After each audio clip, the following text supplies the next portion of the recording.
Usa ka trabahante nga niya magtrabaho rin sa Dakbayan Sugbo apan taga-Dakbayan sa Lapu-Lapu ang nagpositibo sa tulok-tulok kasakop niya sa pamilya, nagpositibo usab human sa contact tracing.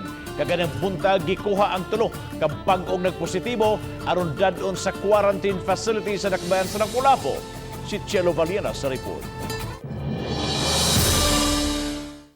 Sa talaan sa Department of Health sa Region 7 kagahapong adlaw, dunay na po nga bag-ong nagpositibo sa COVID-19.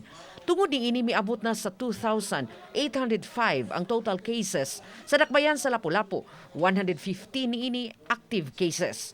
Moabot na usab sa 2,578 ang recoveries. Sa naandan, nangandam na usab ang mga sakop sa Disaster Risk Reduction and Management Office sa Dakbayan aron pagkuha sa tulo ka bag-ong nagpositibo nga taga Sitio New Paradise sa Barangay Paho.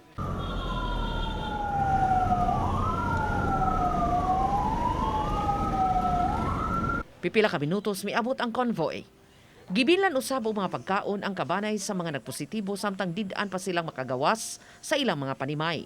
Ang tulo ihatod sa quarantine facility sa Lapu-Lapu City College. Dito sa Bandawe, Cebu City. Nya natakdan sila dito sa ilang trabahoan. Naaman sila nag-uli sa Lapu-Lapu, nakatakod sila sa ilang pamilya. Adunay awhag sina Jill Baniasya sa mga nagtrabaho nga mas maayong mag-self-disinfection aron kalikayan ang posibleng pagpanakod sud sa mga panimay. Humuli dayon og sabon og tubig. Maligo dayon ka aron walay mada nga virus sulod sa balay. Samtang gipaniguro usab sa city disaster nga luwas kanunay ang mga ambulansya sa mga pasyente, ma-COVID man o wala. Mato ni Roland Alonso, disaster staff, nga limpyuhan gyud nila ang mga ambulansya human nila magamit aron mas luwas ang sunod nga pasyente. Atong i-ground ang atong ambulance 3 hours.